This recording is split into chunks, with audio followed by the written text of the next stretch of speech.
Hello मित्रों, good morning, जय सियाराम। केम छो बधाय मजामां? तो आज सवार में वहेला 6 वागे मारा कारखानु शुरू थाय अने आपणे नाही तो फर्स्ट क्लास तैयार थई गया छे अने समय थई गयो छे 6 वागी गया छे। मारे नास्तो कम्प्लीट तैयार थई गयो छे। जलपाई ऊभी थई गई, हूँ तैयार थई गयो छुं नाही धोई। अने हितुभाई ने घરના સભ્ય ઘણા ખરા તો પૂતા હોય, કારણ કે એને અત્યારમાં જ ક્યાંય જવાનું હોય ને મારે હાલે છે અત્યારે દિવાળી મહિનો, એટલે મારે સવારમાં વહેલું ઊભું થવું પડે। તો હવે આપણે નાસ્તાની તૈયારી થઈ ગઈ છે, તો હવે આપણે જઈએ છીએ નાસ્તો કરવા। તો હાલો આપણે આવી ગયા છીએ આ રૂમમાં, જો જલપા નાસ્તો બનાવીને તૈયાર થઈ ગઈ છે। હવે તો બધાને જય સિયારામ અને ગુડ મોર્નિંગ। આજ તો સવારમાં વહેલા ઊભા થઈ ગયા છે, કારણ કે જનકને હાલે છે દિવાળી મહિનો, એટલે 5 વાગે ઊભું થવું પડે છે અને એને નાસ્તો બનાવી દેવો પડે, કારણ કે બપોરે આવે મોડા 12 સાડા 12 થઈ જાય, એટલે પછી મોડું થાય એટલે સવાર વહેલા જાય એટલે નાસ્તો એટલે એને નાસ્તો બનાવી દીધો છે, થેપલું અને ચા। અત્યારે નાસ્તો કરી લે, હવે જનક જાય ને એની પાસે છોકરાને ઊભા કરીશ કે એને સ્કૂલે મોકલવાના છે, એટલે આમને મારે 5 વાગ્યાનું ઉઠવાનું હોય, તે 7 વાગ્યા લગીને આમને 7:30 બધા વયા જાય, પછી બધું ઘરનું કામ કરીશ। જનક વયા જાય કારખાને, છોકરા વયા જાય સ્કૂલે। પણ હવેથી અમારે આ દિવાળી મહિનો ચાલુ થયો છે ને, એટલે કન્ટિન્યુ 5 વાગે ઊભું થઈ જવું પડશે, નકર પછી પગડા સટી। જો ભૂમિબેન ઊભા થઈ ગયા છે। ગુડ મોર્નિંગ દીદી। મોર્નિંગ દીદી કેટલા વાગ્યા છે?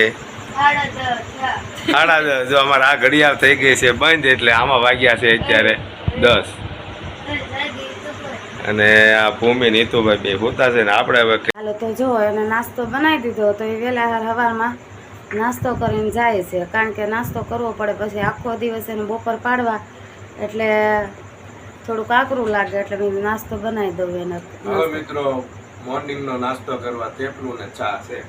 ચાલો બધા નાસ્તા પાણી કરી લે ને, એટલે એને હું મોકલી દઉં કારખાને વયા જાય ને પછી અમારા ભૂમિબેન ને હિતુભાઈને ઊભા કરું, ઊભા કરીને એને બેને સ્કૂલે મોકલવા સવારમાં। હવે તો બધું સમય હતી અને અત્યારે છે ને વહેલા ઊભા થાય છે, એટલે મેઘરવો આવેલું ઝાકળ જેવું હોય છે, કારણ કે હવે શિયાળાની અસર દેખાય છે, એટલે થોડુંક કેવરાય ભૂમિબેનને ઠંડી લાગે છે। મેં તો ઊભી થઈ જાય, 6 વાગી જાય છે, નથી ઊભી થતી, તો હવે ઊભી કરવી મને થોડુંક હાલ દીધી। હવે ટાઈમ થઈ ગયો છે તારો ઘડીક, પણ હવે ટાઈમ થઈ ગયો છે, પછી મોડું થાય ને તારે બસ તું ચા થેપલું નહીં। તો હવે આપણે આવી ગયા છીએ કારખાને, બરાબર ને દિનેશભાઈ? બરાબર છે।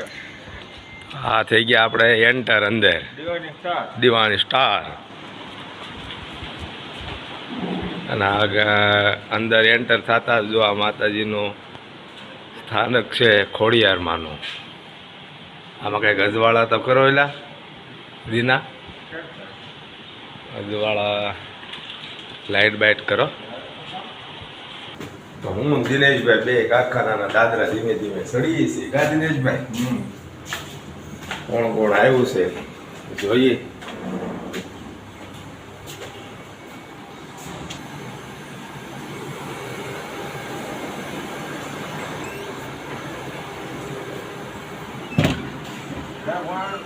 બાપુ જય ભોળાનાથ, તરુણ સીતારામ, દાન બાપુ સીતારામ, અમિત સીતારામ, બાપુ જય ભોળાનાથ।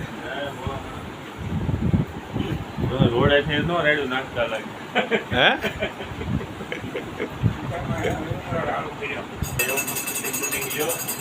દાદો અમારા વિપુલભાઈની બધા કારીગરો સવારમાં વહેલા 6 વાગે કારખાને આવી ગયા છે। હાલો મિત્રો, તો વરસાદ ફરીથી પાછો શરૂ થઈ ગયો છે, અને આજે બપોરે લગભગ આ 15-20 મિનિટ થઈ ગઈ કન્ટિન્યુ વરસાદ ચાલુ છે, અને વરસાદનું પાણી પણ ફળિયામાં ભરાઈ ગયું છે, અને વાગી ગયો છે મારે 1:45 થઈ ગયા, 1:30 વાગ્યાનો સમય છે કારખાને જવાનો, પણ મોડું થઈ ગયું છે ને વરસાદ છે ચાલુ, એટલે મેં જલપાને કીધું કે હવે રેનકોટ કાઢી દે। રેનકોટ કાઢીને આપણને આપ્યો છે, અને હવે જવું છે મારે કામે, તો પાછી બીજી રોન લઈને આવી છે।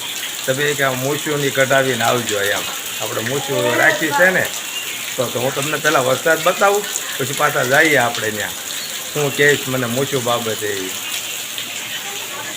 હા, આપણે ચાલુ છે વરસાદ, ફળિયામાં જો આવી રીતનું પાણી ભરાઈ ગયું, અને ઘણા સમય પછી પાછી વરસાદની એન્ટ્રી થઈ છે, અને અમે વરસાદની જરૂર તો હતી, અમુક વાડીની અંદર ખેડૂતને વરસાદની જરૂર હતી ને અમુકને નહોતી ને, પણ હવે એ આવ્યો છે એટલે સારું કહેવાય. જો આવી રીતે વરસાદ ચાલુ જ છે અત્યારે હાલમાં.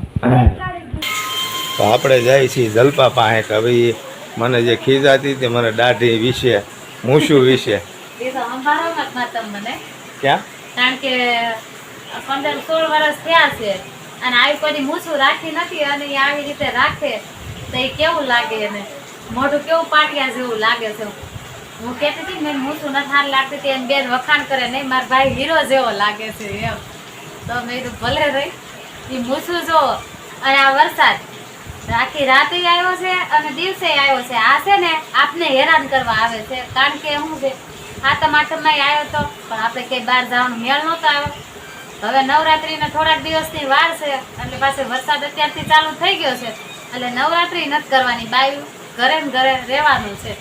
એટલે જરાક હું કહેતી હતી મેં કીધું આમ ક્યાંય તો નથી લઈ ગયા સાતમ આઠમમાં તો નવરાત્રીમાં, પણ નવરાત્રી મને લાગે બંધ રહે કારણ કે વરસાદ પાણી કાલ રાતના એક ધારા ચાલુ છે અને પુષ્કળ આવે છે વરસાદ. તો મિત્રો મને કોમેન્ટમાં તમે જણાવજો કે મારી આ મૂછું જો કે આપણે તો પહેલી વાર જ રાખી છે, ફર્સ્ટ ટાઈમ મૂછું રાખી છે. દાઢી તો આપણે ઘણી વાર આવી રીતે રાખતા હોય. હેરસ્ટાઈલ કરવાનો શોખ ઘણો પણ છે આપણને. કહેવાનો મતલબ શું છે કે હવે ઉંમર પ્રમાણે પછી ધોળા વાળ થઈ ગયા એટલે પછી આપણને બહુ કાંઈ ફેશન ન કરીએ, પણ બાકી આપણને શોખ બધો છે અને હજી આપણે કરીએ છીએ. તો મને તમે કોમેન્ટમાં જણાવજો કે આપણી મૂછું કેવી લાગે છે. બહુ લાગે રાવડી રાઠોડ સિંઘમ. સિંઘમ કોઈથી રાખી ન હોય. આ 17 વર્ષ થયા, 17 વર્ષમાં પહેલી જ વાર એને આવી મૂછું અને દાઢી રાખી છે એટલે આ મેં તો નથી સારું લાગતું પણ તો એ કહે છે એટલે હવે ભલે રહી. તો મેં તો આવતી દિવાળી આવે ને તો આવી રીતે ન રાખતા. આ મોઢું છે ને મોટું તગારા જેવું લાગે છે. હવે મિત્રો એની વાત તો ખૂટશે ને, પણ મારે જવું છે કારખાને અને વરસાદ શરૂ છે પણ હવે મારે રેનકોટ પહેરીને જવાનું છે એટલે હું મારી તૈયારી કરીને ઉપડું છું. બ્લોગમાં બન્યા રહેજો. એને હું રેનકોટ પહેરવાનું. ચાલો તો જો જનક નીકળી ગયા છે અને ચાલુ વરસાદ છે. રેનકોટ પહેરો અને તાવ છાંટા ઓછા પડવા માંડ્યા તો મને કે હવે શું કરું, મેં પહેરે જાવ સાંજે જરૂર પડે કારખાને લઈ જાવ ને હાલો હું આવું કારખાને. તો ચાલુ વરસાદ નીકળી જાવ. હા તો જાવ હવે. અને જો અમારા ફળિયામાં પાણી કેટલું ભર્યું છે. અમારે વરસાદ આવે ને એટલે એક આ મુસીબત થઈ જાય, પાણી ભરાય છે. ઓકે દીદી. ચાલુ વરસાદ છે અને હવે જાય છે. હવે જવા દો કામે. રેનકોટ પહેર્યા મૂછું એની બહુ સરસ લાગે છે. આવજો આવજો તો કયો. હવે મિત્રો બપોર દિવસનો વરસાદ ચાલુ છે અને અત્યારે વાગ્યા છે 9.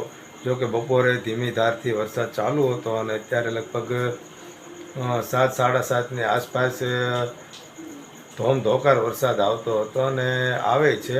અત્યારે રહી ગયો છે અને હું તમને નાઇટનો સીન બતાવવું જોઈએ. નાઇટમાં અમારે અત્યારે વાગી ગયા 9 જેવું થઈ ગયું છે અને જો આવી રીતે નાઇટમાં છે તમને કાંઈ દેખાશે નહીં અત્યારે. અને આ બધું પાણીથી ભર્યું જ છે જો આ બધું, અને વરસાદ ધીમે ધીમે ચાલુ જ છે. અને અમારે હિતુભાઈ અને મારા મમ્મીની હોઈ ગયા છે. 9 વાગ્યામાં મારા મમ્મીને હોવા જોઈએ અને અમારા હિતુભાઈના 8:30 થાય એટલે એ હોઈ જાય. તો અહીંયા અમારા હિતુભાઈ અમારા હોવાની તૈયારી ચાલે છે એટલે એ બધા એના તરફથી હું તમને કહી દઉં ગુડ નાઇટ. અને આ બ્લોગ આપણે મિત્રો અહીંયા જ પૂરો કરશું. તે આ બ્લોગ કેવો લાગ્યો તે લાઇક શેર અને સબસ્ક્રાઈબ કરવાનું મિત્રો ભૂલતા નહીં. મારી મૂછું વિશે જરૂર કોમેન્ટ કરજો.